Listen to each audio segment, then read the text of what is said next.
হাত বাঁধা এবং চোখ বাঁধা, আপনার হাত দুইটা যদি এইভাবে যদি বাঁধা থাকে, আবার চোখও যদি বাঁধা থাকে, তাহলে আপনাকে কেউ মনে করেন গাড়ি থেকে ফেলে দিল, আটকে নিয়ে যাচ্ছিল জোর করে, গাড়ি থেকে ফেলে দিল হাত আর চোখ বাঁধা অবস্থায়। তো হাত যেহেতু বাঁধা, আপনি চোখ খুলবেন কিভাবে? এটা আপনাদেরকে আজকে শেখানো হবে। বিএনপির একজন স্থায়ী কমিটির সদস্য জনাব রসালাউদ্দিন, তো রসালাউদ্দিন ভাই আপনাদেরকে আজকে শিখাবেন কিভাবে হাত এবং চোখ বাঁধা থাকলেও হাত দিয়ে চোখ খোলা যায়। আপনারা জানেন যে সালাউদ্দিন আহমেদ তিনি দীর্ঘদিন 10 বছর তিনি ভারতে ছিলেন। এই ভারতে থাকাকালীন আমরা মনে করি 1975 সালে ভারত শেখ হাসিনাকে নিয়ে যায়, সেখানে নিয়ে 6 বছর তাকে ট্রেনিং দেওয়া হয় এবং 1981 সালে তিনি আবার তাকে দেশে পাঠানো হয়। তারপর থেকে এই বাংলাদেশের যত অলক্ষী যা আছে সবকিছু এই দেশের উপরে ভর করেছিল এবং সবশেষ এই দেশটাকে ভারতের হাতে তুলে দিয়েছিল শেখ হাসিনা, যার পুরো নজির আমরা গত 15 বছরে দেখেছি। তো একই ধরনের ট্রেনিং এই সালাউদ্দিন আহমেদকে দেওয়া হয়েছে বলে আমরা মনে করি, এবং সেটা মনে করার পিছনে কতটা শক্তিশালী যুক্তি আছে সেটা আজকের ভিডিওতে আপনাদেরকে দেখাবো। একদম সালাউদ্দিন আহমেদের নিজের বক্তব্য, এগুলো আমি খুঁজে তারপর বের করেছি যে সে কত ডাহা মিথ্যা কথা তার এই গুণ নিয়ে বলেছেন। সালাউদ্দিন আহমেদ কখনোই গুম হন নাই। সালাউদ্দিন আহমেদ ভারতের রাষ্ট্রীয় অতিথি হিসেবে সেই দেশে গিয়েছিলেন, সেই দেশে তাকে 10 বছর ট্রেনিং দেওয়া হয়েছে। এবং এই যে আজকে যে বাংলাদেশে রয়ের যে ক্রাইসিস, তাদের যে একটা ভ্যাকুয়াম তৈরি হয়েছে, তাদের পক্ষে আওয়ামী লীগের লোকজন তো আর এখন নাই, তো নতুন করে কারা কাজ করবে? এই কাজ করার লোক হিসেবে তাকে যাতে নিয়োজিত করানো যায়, সেই কারণেই তারা তাকে 10 বছর রেখেছিলেন এবং সেখানে তিনি ট্রেন আপ হয়েছেন। এবং আসার পরে আপনারা নিশ্চয় দেখেছেন যে বেয়াদবের মতো ডক্টর মঈন খানকে টপকে তারপরে আপনার মাইক নিয়ে তারপরে তার কথা বলতে হবে। এই কথা তার না, এই কথা তাকে বলতে হবে। কারণ কি? এর কারণ তিনি যেই দিন উত্তরার যে বাসা থেকে তিনি আটক হয়েছিলেন, সেই বাসাতে তিনি এক নারীকে নিয়েছিলেন এবং ওই নারী সহ এই আইন শৃঙ্খলা বাহিনী তাকে ধরার পরে হতে পারে আমাকে যিনি এই বিষয়টা বলেছেন তিনি যেহেতু নিশ্চিত করেন নাই, বা হতে পারে সেই মেয়ে হয়তো তাদের চাপ, সেই মেয়েকে দিয়ে তার অবস্থান নিশ্চিত করা হয়েছে এবং সেখান থেকে তাকে ধরা হয়েছে। ধরার পরে সেগুলো ভিডিও করা হয়েছে এবং এখন সালাউদ্দিন যা বলছেন সবকিছু তাদের শিখিয়ে দেওয়া, এটার বাইরে তার যাওয়ার কোনো সুযোগ নাই, কারণ তাদের কাছে সেই মেয়ের তার সাথে সব ভিডিও সবকিছু তাদের হাতে আছে, সে চাইলেও এখান থেকে বের হতে পারবে না।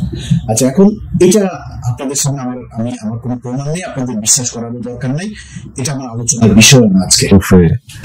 একটা হাই পাওয়ার ভাল্ব, লোহার দরজা, নিচে খাদ্যদ্রব্য দেওয়ার জন্য একটা জায়গা একটু ফাঁকা ছিল। আচ্ছা দেখেন, কিছুক্ষণ আগে সে বললো সে কিছুই জানে না, কিছু মনে নেই, উত্তর থেকে ধরার পরে কিছুই তার মনে নেই, বলতে পারবে না। আবার এদের কাছে বলছে যে তাকে কিভাবে কত ঘন্টা গাড়ি চালিয়ে নিয়ে গেল সব তিনি জানেন। এই জায়গাতেও সমস্যা আছে। ধরেন আপনি যখন একদম ট্রাফিক নেই, তাকে মেঘালয় রাজ্যের রাজধানী শিলংয়ে পাওয়া গেল, তো বাংলাদেশ তারা তো হেলিকপ্টারে নিয়ে যাওয়া হয়নি, গাড়িতে বাই রোডে তাকে নিয়ে যাওয়া হয়েছে, নিজস্ব গাড়িতে একদম যখন ট্রাফিক না থাকে ওই সময় যদি নিয়ে যাওয়া হয়, ঢাকা থেকে তার যেহেতু পরিবার বলেছেন ডিবি ধরেছেন, ঢাকায় ছিলেন, ঢাকা থেকে যদি আপনি সিলেট সীমান্ত পর্যন্ত যান, শব্দের আরেক নাম, তাহলে আপনার কয় ঘন্টা, 3 ঘন্টা 4 ঘন্টায় আপনার যাওয়া সম্ভব? তারপরে এটা আমরা খুবই বড় বিষয় নিয়ে আলোচনা করার আমরা একটু মেনে নিলাম, নিয়ে যাওয়া হলো। মূল খেলা হচ্ছে নিয়ে যাওয়ার পরে তাকে ভারতে তিনাকে নিয়ে যাওয়া হলো, তিনি সীমান্তের ওই পার থেকে গাড়ি একটা ওই পারে আবার রেডি, ওই পারে থেকে নিয়ে গেল, নিয়ে যাওয়ার পরে তাকে ফেললো। তারপরে কি হলো? শিলং এর একটা জায়গা, চোখের কাপড় খুলে দেখলাম একটা সাদা জিপ গাড়ি চলে যাচ্ছে। কথাবার্তা শোনা হয়তো আমাকে মনে করলাম আমি মানসিক ভারসাম্যহীন, আমার কথা হয়তো তাদের বিশ্বাস হয় না, আমার পরিচয় তারা হয়তো বিশ্বাস করতে চায়নি জামা কাপড় দেখে, আমার অবস্থা দেখে, তখন তারা আমাকে এটা মানসিক হাসপাতালে নিয়ে গেল। আচ্ছা, এইটা হচ্ছে যে কোনো একটা গণমাধ্যমকে দেওয়া বক্তব্য যে তিনাকে সেখানে নিয়ে যাওয়া হয়, নিয়ে যাওয়ার পরে তাকে উদ্ভ্রান্তর মতো লাগছিল এবং লোকজন তিনি তার পরিচয় দেওয়ার পরে লোকজন তার পোশাক আচার আচরণ দেখে খুবই স্বাভাবিক এখান থেকে টেনে হেসে নিয়ে যাওয়া হয়েছে, বর্ডার দিয়ে আবার কাঁটাতার পার হয়ে অনেক দূর হেঁটে তিনি গিয়েছেন, গিয়ে তারপরে লোকজন তারা দেখে চিনতে পারেন নাই, তাকে মানসিক হাসপাতালে নিয়ে ভর্তি করেছেন, রাইট? এটাই তো বললো, তাই না? শুনলেন, গাড়ি থেকে নামার পরে তিনি গাড়ি থেকে মানুষজন আসলো, এসে তারপরে তার হাত পা চোখ টোক খুলে টুলে নিয়ে মানসিক হাসপাতালে নিয়ে গেল। বিশ্বাস করলাম এটুকু। তবে চলো আরেক জায়গায় কি বলেছে সেটা শুনুন। যখন ওখানে শুনলো তখন আমাকে ওরা বললো যে ইউ আর ফ্রি নাও। তা আমি চোখ খুলে দেখলাম একটা আমার সামনে দিয়ে ওই গাড়িটা চলে গেল, সাদা একটা জিপ। তো পুলিশ এসে আমাকে নিয়ে গেল, ওখানে ভ্রাম্যমাণ পুলিশ টিম ছিল। তারা প্রথমে আমার শারীরিক অবস্থা, জামা কাপড় অবস্থা দেখে, আমার কথাবার্তা শুনে তারা আমাকে একটা হসপিটালে নিয়ে গেল, সিভিল হসপিটাল। একটু আগে কি শুনলেন?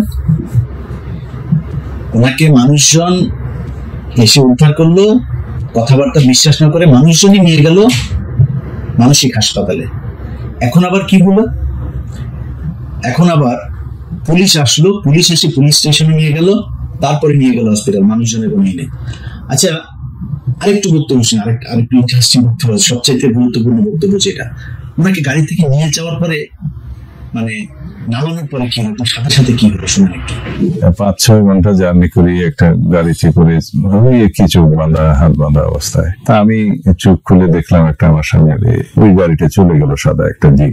আর আরেকবার এটা আমরা আরেকবার শুনি, কথাটুকু আরো একবার শুনি। 5-6 ঘন্টা জার্নি করি একটা গাড়িতে করে, কি চোখ বাঁধা হাত বাঁধা অবস্থায়। তা আমি চোখ খুলে দেখলাম একটা আমার সামনে ওই গাড়িটা চলে গেল, সাদা একটা জিপ। আচ্ছা, এই যে বক্তব্যটা দুইবার শোনার কারণ কি জানেন? ওনার হাত বাঁধা, চোখ বাঁধা। আচ্ছা, হাত বাঁধা, ওনাকে ফেলে দিয়ে গেল, তারপরে চোখ খুললেন কেমন?